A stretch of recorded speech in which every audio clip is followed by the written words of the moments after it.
Are you ready to be the best that you can be? Join hybrid business coach and consultant Charity Brown and her guest as they give you behind-the-scenes access to the insider tips and tricks that will help you take your business to the next level.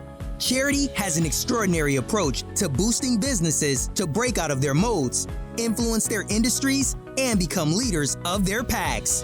And she's ready to pass this inspiring knowledge on to you today. Learn how to change your game and build your business into what you've always dreamed of, right here on the Create Clarity with Charity podcast.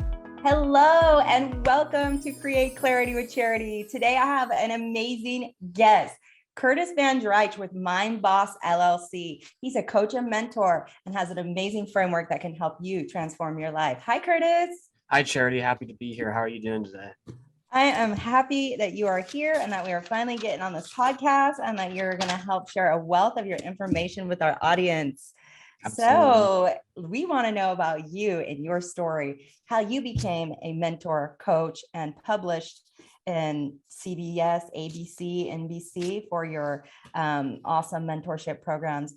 Let's get into the details about you, though, because you have a really exceptional story about overcoming mindset blocks and all kinds of things. So welcome and tell us about you. Yeah, so I grew up in Portland, Oregon, very privileged upbringing with a loving family with pretty accountant HR parents, had the comforts of that type of lifestyle. And then that was good. And I didn't have a learning disorder or anything. I was diagnosed with ADHD when I was 8 years old. And actually around 8 years old, it was an interesting point in life. But so going into high school, though, I was definitely more different. I was definitely more isolated, more socially isolated. I definitely wasn't in the system, so to speak, as much as other people, because I was online posting YouTube videos for this dance, which was and people, very consistently, almost the beginning stages of carving my own path with that, with the mindset. And it was very freeing. And I got a lot of heat for it because it was just so different. It wasn't just hang out with friends, smoke weed, and go to class. And I was actually applying myself to something, just to something. You guys would go down to the riverfront, right? The riverfront. And what is that certain kind of dancing called? There's a Melbourne Shuffling. Oh, Melbourne Shuffling. Yeah, the shuffle. I mean, you guys, that's some fancy footwork. I went and I saw some of your videos, and that's awesome. It looks like you just get so hyped and energized. And you'd go down to the riverfront, and a group of you would go and just shuffle all afternoon. And I'd like to point out that YouTube channel was extremely successful. Way back in the day, 7-8 years ago, right? Yeah, a decade ago, 700,000 views altogether. I didn't hit the million, but it was decent. Yeah, because what you guys were doing was really, really notable. It was so super awesome. It's fun to watch. So that's the thing, people kind of don't really understand mental illness, and they don't really understand that, we have chemical imbalances, and we may need a little extra help from coaching and consulting or counselors or mentors, and to re-steer our mindset. And that's what you really focus on. So let's talk about you had a great childhood. You live in Portland, Oregon. It's a beautiful place. You made it through school, medicated, but at least you had everything under control, and you were still an effective member of society and still getting good grades, and that you kind of taught yourself to live with that bit of a disability. It didn't stop you from going to college and getting an accounting and business degree, right? Yeah. So after high school, I went to college, and I had, the ADHD meds, all of them. We tried all of them in life and figured out the cocktail there, and didn't have a learning disability, like I said. And I went to school, got good grades, only got 1 C, it was the lowest grade I ever got in school. Wow. And did do it for taxes, business administration, because my grandfather made a self-employed tax business that my father did. And I was I'm just going to follow in the footsteps. And this is where the story begins for me, really. This is where it gets real, right? Real, yes. Your life could have gone any direction at this point, because there was a complete like collapse, like you hit your valley low, right? After you graduated, right? And you had like everything. So you had your degree, you made it through college with A's, you know, you had your support from your family, which is a lot of times people don't. But and another good thing is like you stayed clean, you weren't into drugs and abusing that, because that could really trigger, you know, any, you know, extreme side effect, right, on your medication and all that. But you did work your tail off. You became a workaholic, right? Like, tell me about like your first year out of school and what went on. First year out of school, I definitely learned more about the real taxes and tried to do the tax exam, but I was still doing them and father was signing off. But like when tax season hit though, oh my. Yes. When tax season hit, it was like the anchor dropped or something, because that's when like 85% of the revenue comes in, and that's like 900 returns between 3 people from February 1st to April 15th. Yeah. Like that's like 12 14-hour days. We only took Sunday off because of the, you know, the Christian upbringing or whatever, that kind of traditional thing. But like that that was an eye-opener, because like, and because, you know, and because I worked with dad, and he was like, and he still is like a mentor, you know, and shining the good light on him, good influence. Let's go through word influence. And I grew up and I saw it. He would never be home like this season, you know, just and that's probably like where like the peak performance actually came from. Honestly, it's just like that, like that example or whatever. But so and when I grew up, he'd be like, I just don't have time for anything. So when I would do these 14-hour days, I'd be like, I need time. I just need the time. I'm a warrior. So I just wouldn't sleep sometimes too. So it would be like 14-hour days, like no sleep, to just get any time. And it was just like, I just could not live like that. It was a real eye opener to like knowing that like there had to be an abstract something else. There had to be a different path that wasn't just go to school, get a job, do it for 4 years. Yeah, stay in the box, corporate gauntlet, you know. And then a lot of us did that. We did what our parents wanted, what their dream was for us, which would be to follow their footsteps and to, you know, get the degree and get the corporate job or to take over the family business. And there's nothing wrong with that, but it doesn't work for everybody that way. And it's a perfect example of, you know, doing what you're supposed to, like a lot of us did, and then found that it wasn't for us after 4 years of school. And, you know, then, you know, working 14-hour days, 6 days a week, you know, hitting, you know, your mental ceiling and pretty much having it, you know, break you to a point where, you know, you really couldn't even, you know, look at another tax return or put another number in the box. It wasn't mentally healthy, right? So yeah, you did what a lot of people do. This is when I got in trouble, because I was going off the deep end. And like, because I after it was later after this, once I was in the hospital, after I quit taxes, that was the deepest hardest part of my soul or whatever, being diagnosed schizoaffective, which basically means if there's an intense spike of emotion, I'll hear a voice, which sucks. So like I would hear stuff, and but I would act on it, and like I got the cops calling me, and like and it was just that wasn't fun. No. I mean, you were in your own mental hell. It wasn't like that was fun for you, or you felt like liberated and you could just go balls to the wall and like do it. It wasn't like that, right? It was more tormenting, and it was uncomfortable, and it was scary. And a lot of people need to know that with mental illness and having it triggered by work overload or exhaustion or fatigue, not getting enough sleep, not taking good care of ourselves, really not giving ourselves a break. Like a lot of people in that profession, you know, I've been accounting for 25 years. I know what you feel sometimes because I felt like that, but I've never been diagnosed. But when you have like 15 clients and you have 941s and OQs and, you know, 990s and, you know, 1040s and all these tax forms there's these deadlines. It's like a huge amount of pressure, right? And a huge amount of liability. So, you know, people have to understand that it's not just like putting the number in the box. There's just a lot of pressure in finance. So I feel you, man. And I'm so glad you pulled out of that, because guess what you did after that? I know that people are going to love the story, because you didn't quit. You didn't let that diagnosis hold you down and like limit your capabilities, which is really key in mentorship, is to know that we are, the boss of our own mind. And if we have the right medication, we start saying nice things to ourselves, and we can follow through with our goals and write things down and clear our heads and make time for us. You're a perfect example of how you can be completely, effective business owner. So let's talk about what happened. So you had that hard crash, brain went on overload, ended up in the hospital, had to get re-steered back into kind of what you were going to do, because you knew you weren't going to work for your dad. So I had to take care of that, and that was like a year out of my life, just straight recovery, and really hard time getting just a job. So eventually I was just like, screw it, I'm just gonna get something, because like I was always like like you said, a workaholic.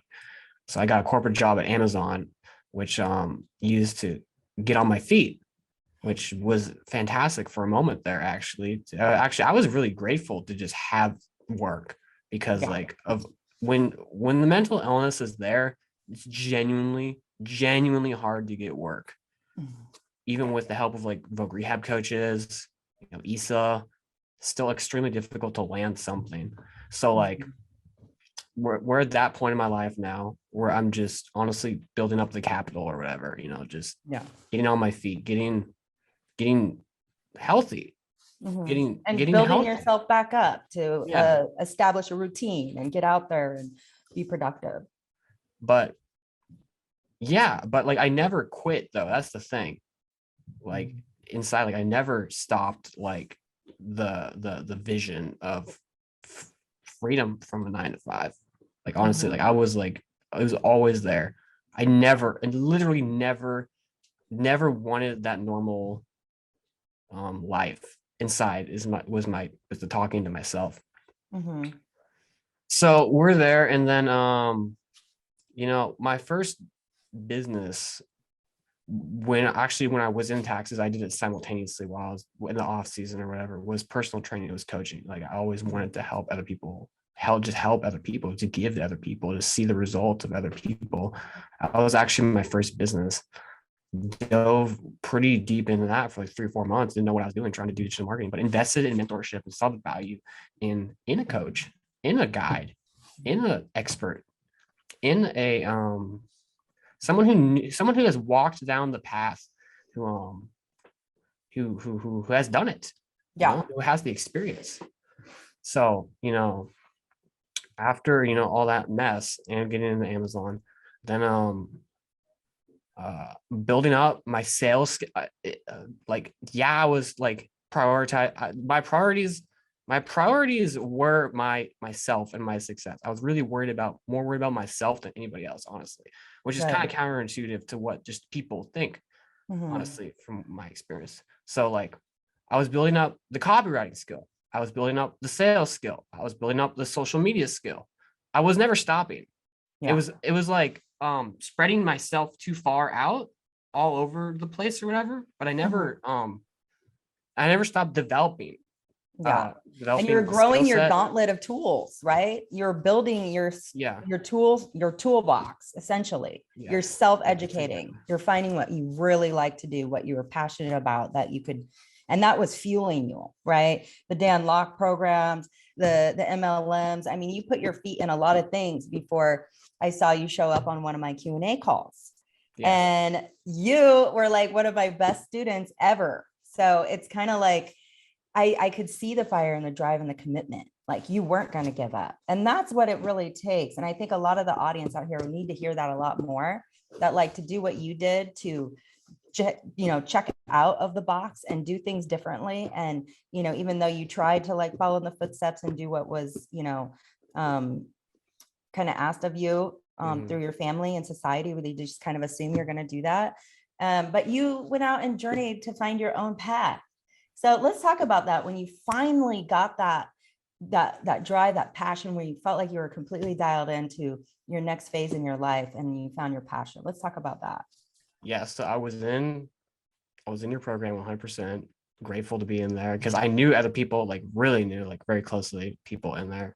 And that was just that was a great experience. And the Yeah. tools are so practical and helpful and produce. Like, I mean, Brett went through it, and like Brett, mom, I can distract you on your other success stories, but like, yeah, I went through that, and I was doing copywriting, and then I did some copywriting for you, and kind of built myself up. But then out of nowhere came this MLM, and we're not gonna get too much into it, but it just wasn't a fit. Let's just say it just wasn't a fit, and it was time consuming, and it was just interesting. It wasn't a fit, but it trying all these different things, because a common one, and we're talking about never giving up, but also a common one is like, I don't know what to do. And it takes time to reflect and think and kind of eat from the buffet of life, I think, a little bit. But then this is where it gets interesting. I don't know if you remember this, but this was an epiphany moment, because I was just like drawing the line on this MLM. And then I called you, and I was like, can I call you? Like, I didn't really know. And you're like, yeah, sure. I'm in between meetings. And I was like, what do I do? And you shed so much light. And that was like my one strategy call, I guess, that you give away free, we would call it, even though it kind of wasn't, but it was. And you were like, what is the fire inside of you? And I was like, I want to coach. It's so funny that we always go around full circle. And it was always back to helping others achieve what their results and being in the value of other human beings type of thing. And then we dove back in. We did the Mind Valley. We did the LLC. We got the power activities. We got the tools. We got dialed in. It was a process. It took work. It wasn't perfect. It was rough, but that's the beauty of it, is that ugly work habit is the best work habit, I think. Yeah. Well, it's really disciplined, and that's why people either make it or they fake it, and then they give up. Because if you don't have the follow through, and you don't show up, and you don't implement the actionable items, then the business stops. So you are like the gasoline in your engine, in that machine that we built online. You showing up, you doing your power activities, you putting in 110%, following up, and really dedicating yourself to help transform lives. So let's talk about that. Your mentorship program, you work with men. I'm going to pull up your site, and I want to talk about what you've done and how remarkable and amazing it is, and the lives that you do to help people with time management, and also, your mindset programs and your accountability systems, and everything that you've put together here, and the opportunity to help people, master their time management, really hold themselves accountable to their goals. So let's talk about mindbossllc.com. Yes, let's. So now, Mind Boss LLC is the LLC I created. It's coaching LLC. It's just the name. I could have named it anything. I just thought it was super catchy, which I think is awesome. But no, so peak performance coaching, right? It's like eliminating distractions, increasing focus, increasing productivity, getting into the workflow, getting into the work habit. With my methodology, which I lived, which was developed in that time period when I was in Amazon, and you were doing business development. I call it real one because it is real. It was not a joke. Like real, I call it real one because it's real. And like this framework that I made. Also, on there, I was featured in Fox like a couple times, SNN, Market Watch, and they vet you, so that's important. Yeah, that's beautiful. But this framework, remarkable mentor, Curtis Van Dyke, helping people accomplish peak performance through Mind Boss. Oh yeah, you're on ABC, NBC, CBS. That is so exciting. The framework, like it takes commitment, and that's the simpler version. Clarity, challenge, action, accountability. It takes commitment. It takes thick skin. You have to be aware. It's for men. It's for men specifically. And like, so if you apply yourself to this framework and just work with me, like we're going to work together. We're going to find the sticking points. We're going to iron them out. I do group coaching. I do seminars, which is actually like my favorite thing. We're going to figure it out. And then we set that, like, it's like, when there's a ship on the ocean and there's like the North Star. This is how I learned it. And then the ship goes towards it or it goes away. It always navigates towards that star. Like I'm literally, it sounds cheesy or whatever, but I literally am like that star. Like I'll keep you on track to that end goal. And it takes time. It genuinely takes time. It took me 9 months it's not a quick fix Band-Aid type thing. It's Yeah. real. And it's versatile for many different levels of people, whether it's like intermediate, beginner, or advanced. It's like, because there's this app. It's an accountability app. It's extremely simple and versatile. But if you set it up right, it'll hold you to it. I'm on there, just basically says I'm a serial overachiever.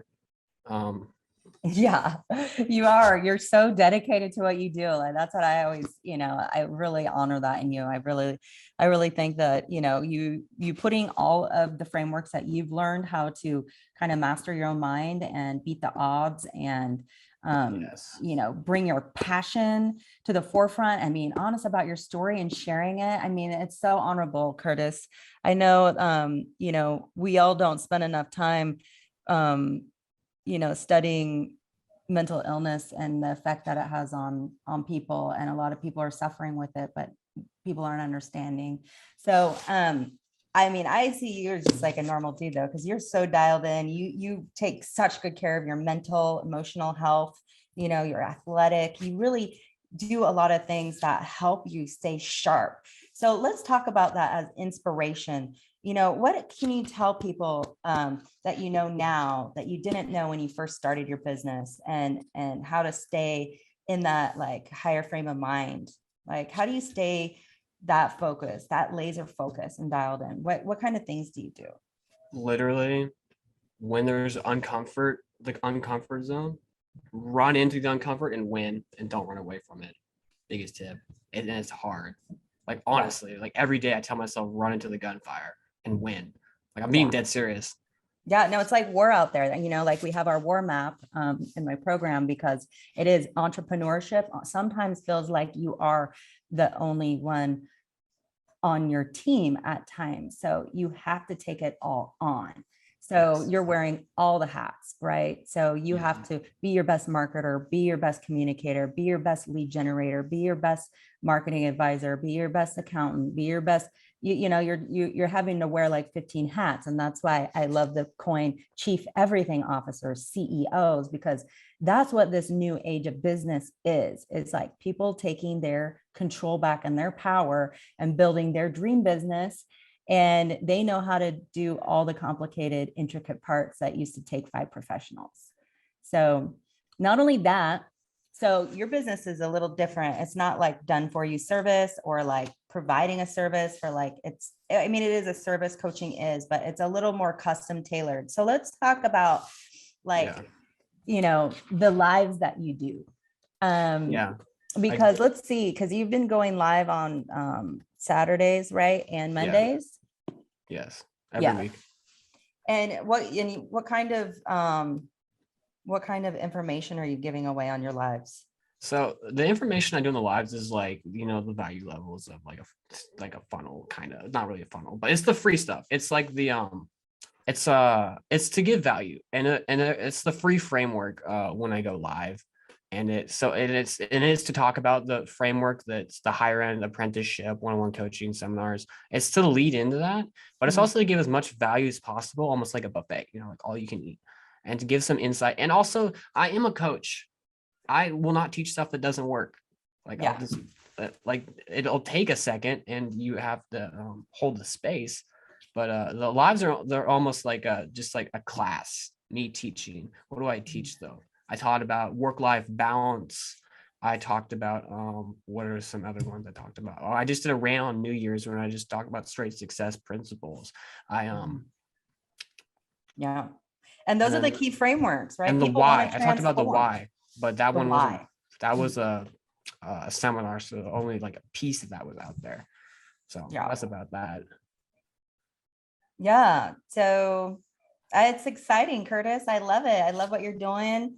I love that you're getting out in nature. I mean, so do you have like rigid routines? Tell us how you stay like dialed in and how you keep on track. Like what kind of do you work out? Do you have like scheduling books? How do you hold yourself accountable? This is a new thing. Let's talk about this.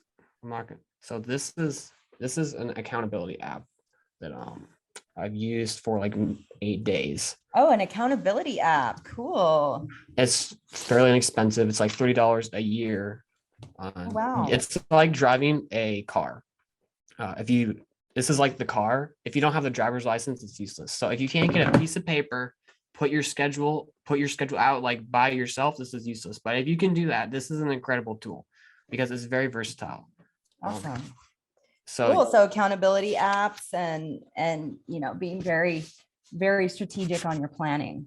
So that's awesome. yeah, it's very So strategic. let's ask the audience. I mean, you do have a CTA, call to action. What do you want them to do, and how can they get a hold of you so they can get some of your awesome tools? Yes, absolutely. So please go to mindbossllc.com. My calendar is on there. It's up to date. It's very consistent, mainly mornings PST, Pacific Standard Time. Get on a meeting with me, get on a strategy call with me. Let's strategize. Let's talk about your goals. Let's talk about your passion. Let's talk about your vision. Let's talk about where you want to be and try to remove, point A to B. The only reason why you're not at B is just time and effort and the resources and the equipment and the guidance that you need. So just get on a meeting with me and we'll get on a strategy call with me and we'll strategize. That's the call to action. Awesome. Right on, Curtis. Okay, everyone out there, if you want an exceptional coach, mentor, someone who really cares, who has some systems that are set up to really help people transform, get with Curtis Van Driesche from Mind Boss LLC. Thanks so much for being here, Curtis. It was really a pleasure having you on my show, and we'll chat soon. Thank you so much, Charity. You're the best. Thank you. Ciao. Ciao.